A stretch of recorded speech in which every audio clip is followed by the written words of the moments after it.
성경 말씀은 에베소서 4장 25절에서 27절 말씀입니다. 그런즉 거짓을 버리고 각각 그 이웃과 더불어 참된 것을 말하라.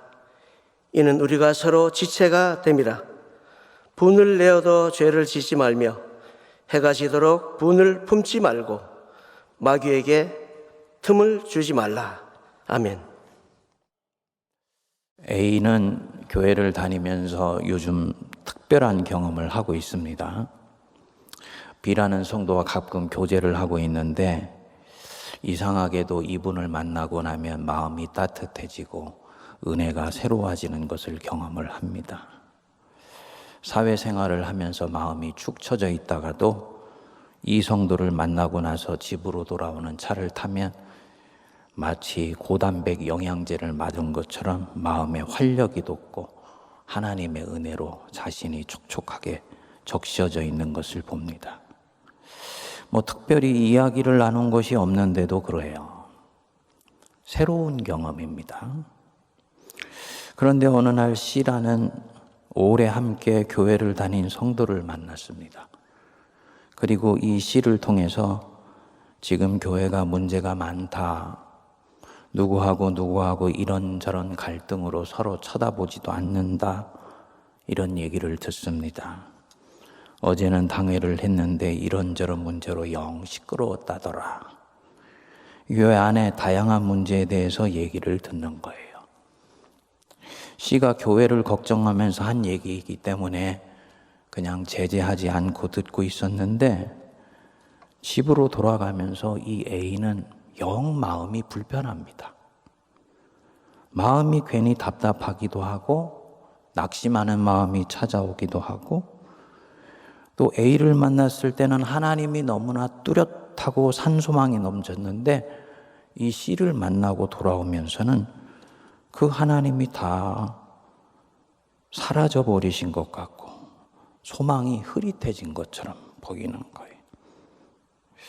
둘 다 좋은 분이고 대화는 성도가 일반적으로 나누는 대화인 것 같은데 그 뒷맛은 전혀 다르고 A에게 미치는 영향은 서로 다르다는 것이 이 사람 안에서 확인이 됩니다. 여러분들은 이런 경험을 하신 적이 있는지요? 이것을 뭐라고 얘기를 해야 될까요? 그리스도인이 한 공동체에서 서로 교제하면서 다른 사람에게 주는 영향이 얼마나 내가 생각한 것보다 클 수 있는지를 보여주는 대목입니다. 사도 바울이 에베소서 4장에서 그리스도인의 삶, 신인류의 삶에 대해서 말씀하기 시작하지요. 25절 오늘 우리가 묵상하는 말씀 앞에서 옛사람을 벗어버리고 새사람을 입으라 말씀했습니다. 옛자의 껍질을 벗어버리고 새로운 자를 너희가 이제는 입어야 된다.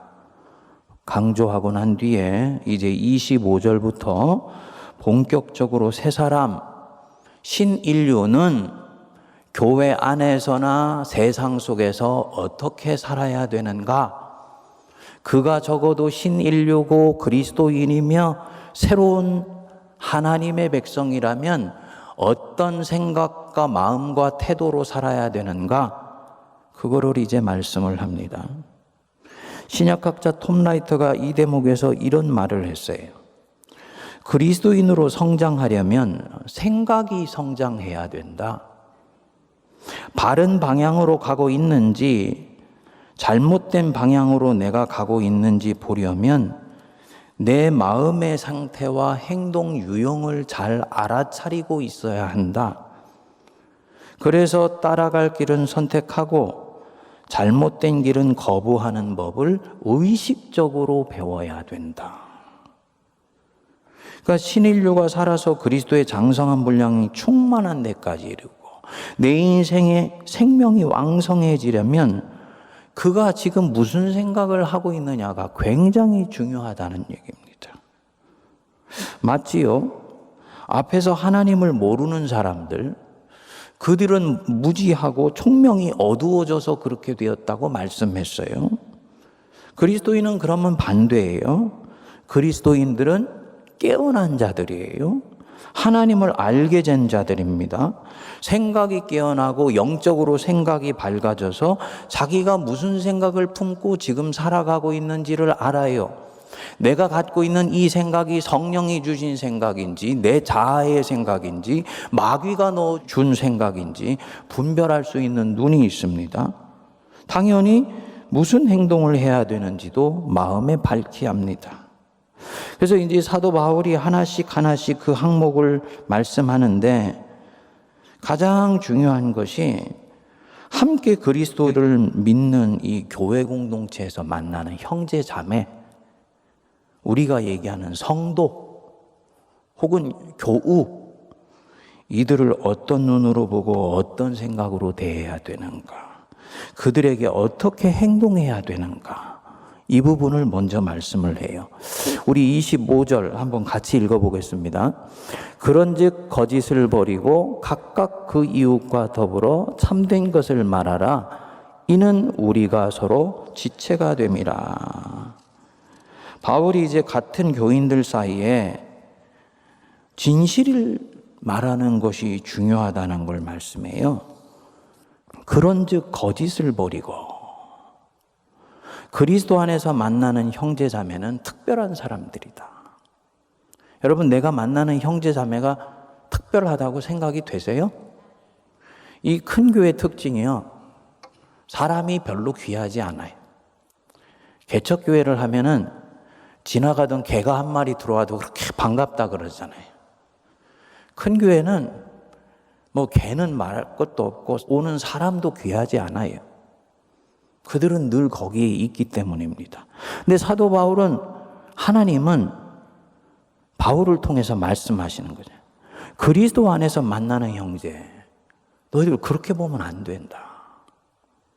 그들은 너희의 형제고 자매이다. 그렇기 때문에 특별한 마음으로 대하고 특별한 마음으로 만나야 된다. 이들에게는 서로가 거짓을 버려야 된다. 거짓말을 하지 않는 것은 말할 것도 없고 거짓된 마음이나 허위로 꾸며낸 마음을 버리라는 거예요. 허위 증거를 내가 하지 말라는 얘기죠. 여기서 버린다라는 말이 아포데스마이 이렇게 돼 있더라고요. 이 벗어던진다라는 말입니다. 던져버린다는 말이에요. 결단의 의미가 들어있는 말입니다. 옛사람을 벗어버리듯이 거짓을 아포데스마이, 벗어던져야 된다. 프란체스코가 하나님을 부르심을 받아서 이제 평생 예수님을 따라가는 삶을 시작했어요. 그때 이 프란체스코가 아버지에게 물려받은 것, 즉 육신의 아버지에게 물려받은 것은 몸에 천조각 하나도 걸치지 않았습니다. 겉옷부터 속옷까지 다 벗어버리고 맨몸으로 그리스도를 향해 나아갔어요. 이게 아포데스마이, 벗어던지는 거예요. 내가 형제 자매를 대하는 마음이 이래야 된다는 거죠. 거짓을 아포데스마이, 거짓을 벗어버려야 돼요. 세상에서는 거짓된 생각도 하고 거짓된 태도를 취하기도 해요. 살아남기 위해서 때로는 가면을 쓰기도 합니다. 그리고 이 세상이라는 곳에서는 내 영혼의 진실이라는 것은 별로 중요하지 않아요. 그런데 교회에서 형제 자매가 서로를 대할 때는 절대로 그렇게 하면 안 되는 것이다. 거짓을 그때는 버려야 된다. 거짓된 생각, 거짓된 마음, 그리고 여기에서 나오는 이 거짓된 말, 이거 벗어버리고 네가 쓰고 있는 거짓된 가면도 교회에서는 쓸 필요가 없다. 교회에서는 네가 하나님께 나아갈 때 그 제단에 돌을 쪼지 않고 그대로 드리듯이 네 원래 있는 모습 그대로 나와도 되며, 네 형제 자매는 그 네 모습을 기꺼이 받아줄 준비가 되어 있는 사람이야. 그게 바로 형제고 자매인 것이야. 이 얘기하는 것이죠. 그래서 그런즉 거짓을 버리고 각각 그 이웃과 더불어 참된 것을 말하라. 여기서 이 이웃은 옆집에 사는 사람이 아닙니다. 나와 함께 교회를 다니는 성도, 우리 교인이죠. 그 성도와 더불어 참된 것을 말해라. 서로가 서로를 진실되게 대해야 된다는 말이에요. 서로 쪼크하면 절대로 안 된다는 말이 아니고 서로가 서로를 진실되게 자기 자신으로서 대해야 된다는 거죠. 속이거나 거짓말하지 않는 것을 말할 것도 없고 서로가 진실되게 대하고 진실되게 대해 주어야 된다는 것입니다. 성도님 한 분이 저희 교회 등록을 하셔서요, 저한테 상담을 하면서 질문을 했습니다. 목사님, 영적으로 순전하게 꾸준히 성장하고 싶은데 그러려면 교회에서 어떤 부서나 어떤 사역을 하는 것이 좋습니까? 묻더라고요. 그래서 제가 말씀을 해주렸습니다. 교회에서는 봉사하고 섬기는 사역도 있고 교회 학교 같은 곳에 가서 가르치는 사역도 있고 또 어느 부서 속에서 행정하고 관리하면서 머리 역할을 하는 사역도 있고 한 영혼을 붙들고 씨름하는 목양 사역도 있습니다. 그런데 때때로 교회 안에 사역 안에 정치가 들어오는 경우가 있어요. 내가 이렇게 하는 것이 어떤 영향력을 끼칠 수 있을 것인가? 어떻게 사람들 앞에 드러나게 될 수 있을 것인가?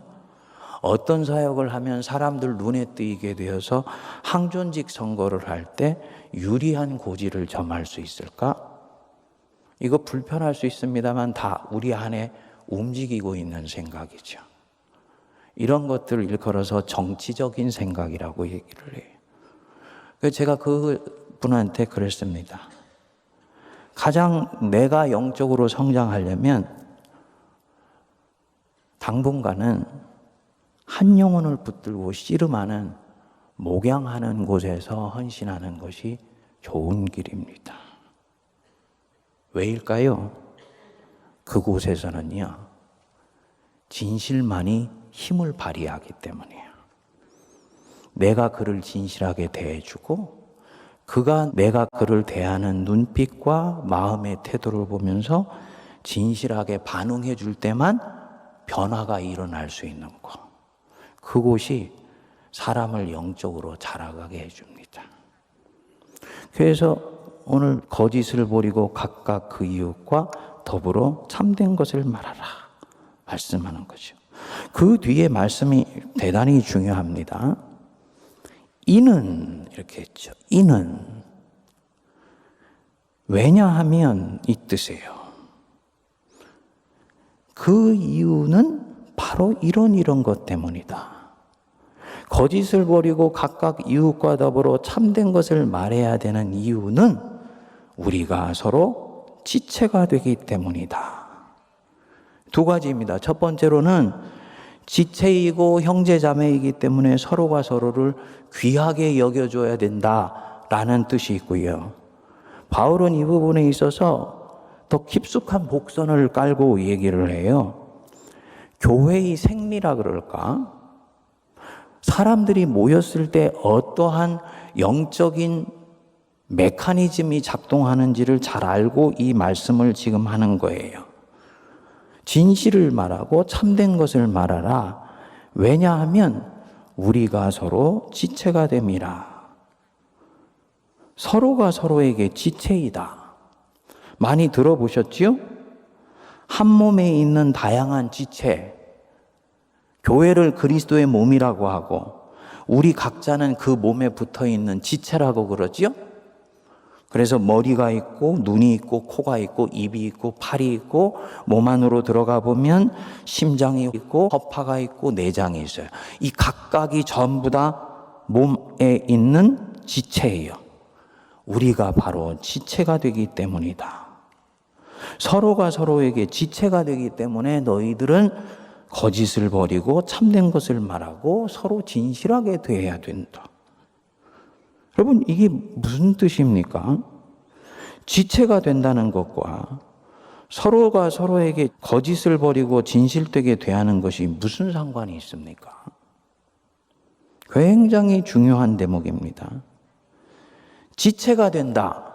이 말은 서로가 서로에게 속해 있다는 말이에요. 저와 여러분들이 지체가 되면요, 저는 여러분들에 속해 있어요.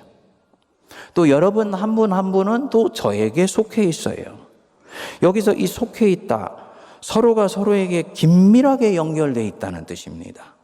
나의 안녕과 복지가 저 사람의 안녕과 복지와 직결되어 있다는 뜻이에요. 교회에서 왜 신앙이 성숙한 성도들이 담임 목사를 위해서 기도할까요? 왜 당회원들을 위해서 기도할까요? 담임 목사의 안녕과 그의 영적인 복지가 성도들의 안녕과 복지와 직결되어 있기 때문이에요. 목회자가 영적으로 불안정하고 흔들리며 그 마음이 요동치기 시작하면 설교의 축이 흔들리고 거기서 나오는 모든 말씀과 목양이 흔들리기 때문이라는 것을 알기 때문에 성도들은 목회자를 위해서 기도해요.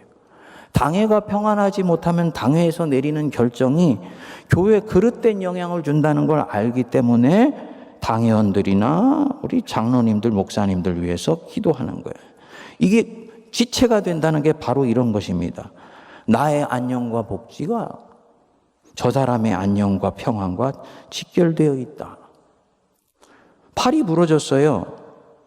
그러면 우리 몸에 있는 모든 지체는 그때부터 이 부러진 팔을 회복하기 위해서 자기가 써야 되는 영양소를 그 부러진 팔에 보내준다고 그래요. 자기 지체로서 기본적으로 그 생존을 유지하기 위해서 써야 되는 에너지를 빼고는 몸은 자동적으로 부러진 몸, 요 지체를 회복하기 위해서 모든 에너지를 그리로 보낸다는 것입니다. 이게 바로 지체예요. 그래서 고린도전서 12장 21절은 말씀합니다. 이제 지체는 많으나 몸은 하나이다. 눈이 손더러 내가 너를 쓸 데가 없다 하거나 또한 머리가 발더러 내가 너를 쓸 데가 없다 하지 못하리라. 왜입니까? 서로가 서로에게 연결되어 있기 때문입니다. 우리가 서로가 서로에게 연결되어 있다는 걸 인정하세요? 인정하지 않는다면 그는 아직 어떻게 이것이 서로에게 영향을 주고 있는지를 알아차리지 못한 거예요. 나는 그런 흐름 속에 있지 않을 거야. 나는 누군가에 의해서 영향받고 싶지 않아. 좋은 것은 말할 것도 없고 나쁜 것 때문에라도 영향받고 싶지 않아. 나는 독존하는 사람으로서 하나님 앞에 있고 싶어. 그는 불교의 수행을 하는 사람이지 교인은 아닙니다. 적어도 그가 교인이고 하나님의 백성이면 그는 같이 하나님을 믿는 성도들과 반드시 지체로 연결되어 있어야 해요. 이것은 교회됨의 본질을 말하는 부분입니다. 그래서 이는 우리가 서로 지체가 됨이라. 이 말은 우리는 서로에게 속해져 있다. 우리 둘이는 절대로 분리될 수가 없다. 이 얘기예요. 뗄래와 뗄 수 없이 깊이 연결되어 있다. 이 물리적 연결이 아닙니다. 새끼줄 두 개를 꼬아가지고 서로 연결해 놨어요. 이건 물리적인 연결이에요. 둘이 꼬은 거를 풀어서 원위치로 갖다 놓으면 원래 모습 그대로예요. 연결되어 있지만 서로가 깊이 상관되어 있는 건 아니지요. 유기적인 연결, 지체가 되어 있다라는 이 연결은 유기적인 연결입니다. 그래서 둘이지만은 사실은 뗄래야 뗄 수 없는 관계. 하나가 좋으면 다른 하나도 좋게 되고 하나가 아프면 다른 하나도 결국은 영향을 받아서 아프게 되는 것. 이게 바로 우리가 서로 지체가 됨이라 이 뜻입니다. 자, 이제 성경이 성도를 지체라고 하는 데는 엄청난 비밀이 숨어 있습니다. 서로가 뗄 수 없는 관계이다. 우리는 운명적으로 연결되어 있어서 서로의 흥망성쇠에 영향을 준다. 이 뜻이죠. 아까 서두에 그 A가 B를 만나면 고단백 영양제를 맞은 것처럼 몸이 활력을 얻는 것 같은데 씨를 만나고 나니까 몸의 에너지가 다 빠져나가고 오히려 하나님을 놓쳐버린 것 같은 느낌이 들었다 그랬죠. 여러분, 이게 뭡니까? 지체가 지체에게 영향을 준 거예요. 지체가 다른 지체에게 강력한 영향을 미친 것입니다. 지금 B가 영적으로 충만해요. 하나님을 깊이 만나고 있어요. 그리고 무엇보다도 하나님을 사랑하는 사람이에요. 그러면 이 B는 본인이 의도하건 의도하지 않건 그가 만나는 모든 사람에게 자기 존재로서 영향을 미치게 되어 있어요. 행위를 하지 않아도 그가 거기에 있다는 자체로 이미 공동체에 강력한 영향을 주게 되어 있습니다. 100명이 예배를 드리는데 그 안에 한 명의 절대적으로 하나님 앞에 신실한 예배자가 있으면요, 이 예배자가 드리는 예배, 그가 드리는 찬송, 기도, 묵상은 엄청난 주변에 영향을 주게 되어 있습니다. 존재 자체가 미치는 영향력이에요. 그러니까 이 공동체 안에서 B는 자기 존재만으로도 엄청난 향기를 지금 이 A에게 주고 다른 이들에게도 주고 있는 거지요. 그와 특별한 얘기를 나누지 않았는데도 이 B를 만나고 나면 A는 아주 기쁘고 행복한 거예요. 반대로 C를 만나고 나니까 뒷맛이 너무 좋지 않았어요. 왜냐? C가 교회 얘기하면서 걱정하는 말로 하긴 했지만은 이 얘기 속에 흐르고 있는 영적인 에너지는 창조적이지도 생산적이지도 않고 생명을 일으키는 에너지가 아니었던 거예요. 왜 예수님을 만나면 예수님을 만난 사람들은 그분과 특별한 대화를 나누지 않았는데도 그분에 의해서 엄청난 감화를 받는 것이냐? 이 예수님 자신이 가지고 있는 이 현존감이 가지는 압도적인 생명의 능력 때문에 그렇습니다. 너는 나를 따르라? 이 한마디 들었는데 마치 철이 좌석에 빨린 것처럼 제자들이 듣고 따라해요. 그분의 눈빛, 그분이 나에게 짧게 보내는 이 말 속에 들어있는 느낌과 뉘앙스와 파장이 하나님의 나라가 지금 이 자리에 임하였다는 것을 느끼게 만드는 거예요. 저분이 바로 내가 기다리던 메시아였구나. 그러니까 마치 철이 자석에 빨리듯이 그분의 말씀 안으로 빨려 들어가면서 이분을 따라가는 것입니다. 물론 우리 관계는 이 정도는 아니지만은 100분의 1, 1000분의 1이라도 바로 이런 관계 속에서 우리는 다 만나고 있는 것입니다. 근데 안타깝게도 이 씨는 전혀 그런 영적인 생명력이 자기 안에 없었던 거죠. 중요한 것은요, 씨는 이 사실을 모릅니다. 다만 씨가 만난 A가 느끼는 뒷맛이 이것을 증명하는 거예요. 거짓을 버리고 이웃과 참된 것을 말하라. 왜냐하면 우리가 서로 지체가 됨이라. 내가 지금 어떤 생각을 하고 살고 있느냐가 나 하나로 끝이지 않는다는 얘기지요. 내가 가지고 있는 악한 생각, 죄악된 마음은 반드시 내 형제에게 들어가서 그를 오염시킬 수도 있고 그를 심지어 병들게 만들 수도 있다. 엄청나게 무서운 일인 거죠.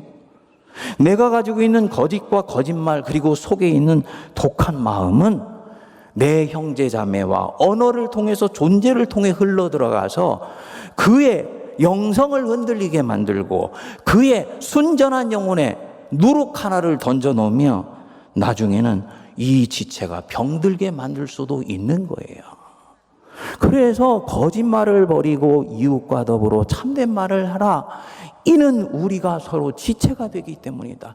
우리는 서로가 서로에게 속해 있고 깊이 연결되어 있다.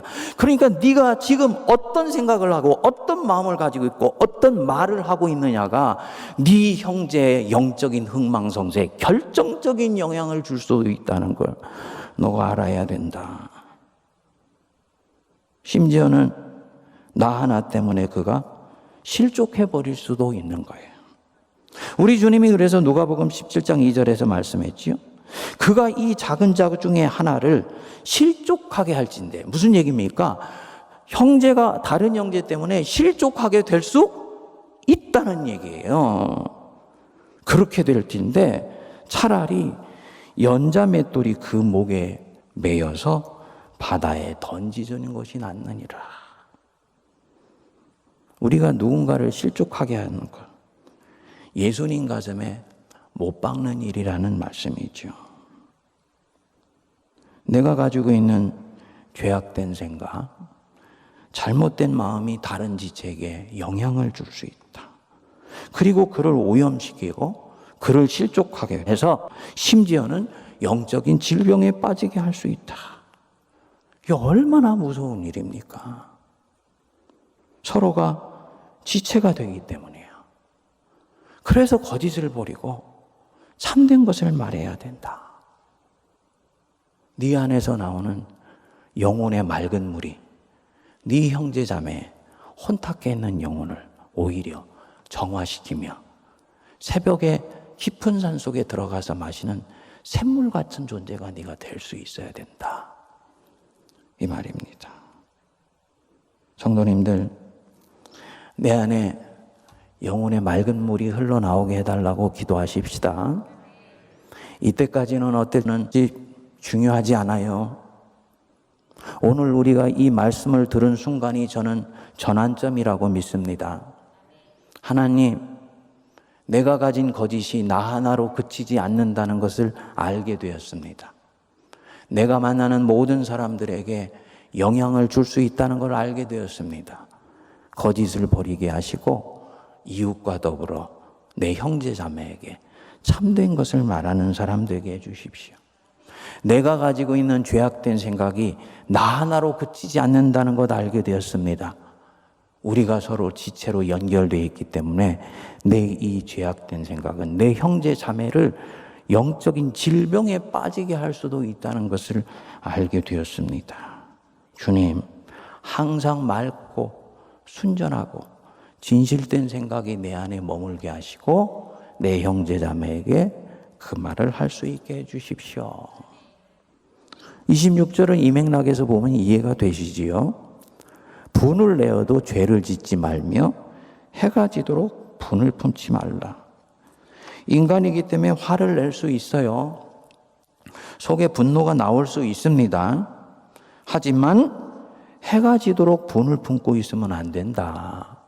하나님 안에서 풀어내야 된다. 왜 해가 지도록이냐? 두 가지 이유가 있는데요. 유대인의 시간에서는 저녁이 하루의 시작이에요. 그래서 저녁이 되고 아침이 되니에요. 그러니까 해가 지도록이라는 말은 하루가 시작되는 날까지 분을 품지 말라는 뜻이에요. 또 하나는 해가 지도록 분을 품는다는 말은 잠자리에 들 때 분을 갖고 잠을 청한다는 말입니다. 다음 날 아침에 일어나면 어떻게 돼 있습니까? 그 분이 더 커져 있어요. 부부가 기도할 때에는 절대로 각방을 쓰지 말라. 사도 바울이 말씀하셨지요.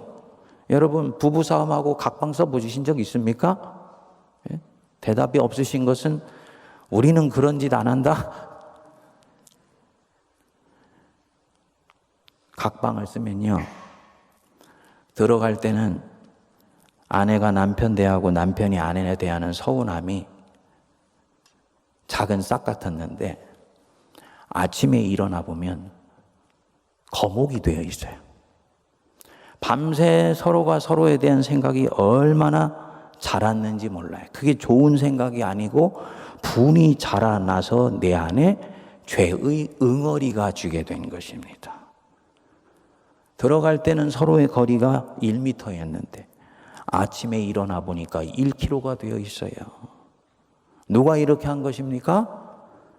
간밤에 마귀가 와서 마음에 생각을 넣어준 거예요.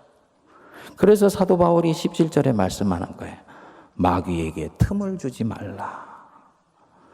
네가 가지고 있는 악한 생각, 분이, 부정적인 에너지가 또아리를 들어서 잠자는 동안에 그것이 자라나서 밑으로 뿌리를 내리고 위로 가지를 뻗도록 마귀에게 틈을 주지 말라, 이 얘기입니다.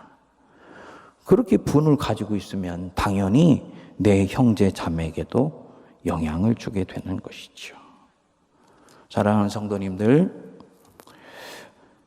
우리는 하나님의 자녀입니다. 하나님의 거룩함을 입은 새 백성이에요. 왜 우리가 이런 모습으로 사도 바울이 말씀하는 모습으로 사는 것이냐? 하나님의 백성이기 때문이에요. 저는 목회를 하면서 때때로 낙심이 됩니다. 교회가, 이 현대교회가 너무너무나 세상 것들에 의해서 오염이 되어 있어요. 근데 성도들은 자기가 지금 하고 있는 일들을 전혀 알아차리지도 못하고 자각하지도 않고 죄악된 물들을 마구마구 세상 속에서 퍼날려서 공동체 안에서 흘려보내고 있는 거예요. 오늘 말씀 듣고 성령께서 깨닫게 해주시는 분들은 결심하고 새롭게 시작할 수 있게 되기를 바랍니다. 나는 맑은 물을 흘러보내는 사람이 될 거야. 내 안에 들어온 모든 오물들은 내 안에서 성령의 강력한 역사에 의해서 다 자정되게 하고 나는 영혼의 정화수가 되어서 내 속에서 나오는 물은 맑은 물이 흘러보내는 그런 은혜가 일어나게 될 거야. 나는 비 같은 사람이 될 거야. 나를 만나는 사람은 하나님 더 사랑하고 은총으로 촉촉히 눈길이 젖은 사람으로 만들어주고 싶어. 여태까지는 씨처럼 살았지만 지금부터는 B처럼 살아갈 거야. 결심하는 우리가 되기를 바랍니다.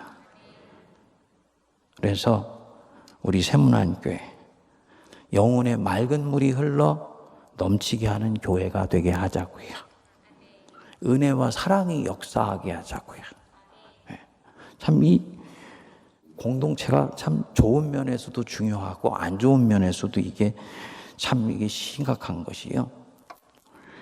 좀 우리 성도님들이 잘 안 웃으시는 것 같아 보니까. 엘리베이터 안에서 말할 것도 없고 잘 안 웃으시는 것 같아. 경건하고 거룩하기 때문에 그런가? 여러분, 그거는 구약적인 거룩함이지 신약적인 거룩함은 아니에요. 신약적인 거룩함은 밝고 경쾌하고 성령 안에서 꽃이 만발하는 기쁨이 있어요. 그래서 세문안교회 와서 보니까 우리 성도들이 잘 안 웃더라고요. 근데 얼마 전에 제가 쇼킹한 얘기를 들었어요. 어느 노권사님이 저한테 그러는 거예요. 목사님, 성도님들 앞에서 좀 더 많이 웃어주시면 좋을 것 같아. 제가요, 죄송하지만 세문안교회가 가지고 있는 이 구약적인 거룩함에 젖게 된 거예요. 이러면 안 되는 거예요. 나은 사람부터 활짝 웃으면서 영혼의 밝은 꽃을 피워내기를 축복합니다. 영혼의 맑은 물 흘러가게 해서 하나님, 나는 C가 아니고 B로 A를 행복하고 은혜에 젖어 있는 사람으로 만들기를 원합니다. 우리가 서로 지체가 됨이라. 이 말씀 속에 굳게 서기를 바랍니다. 기도하겠습니다.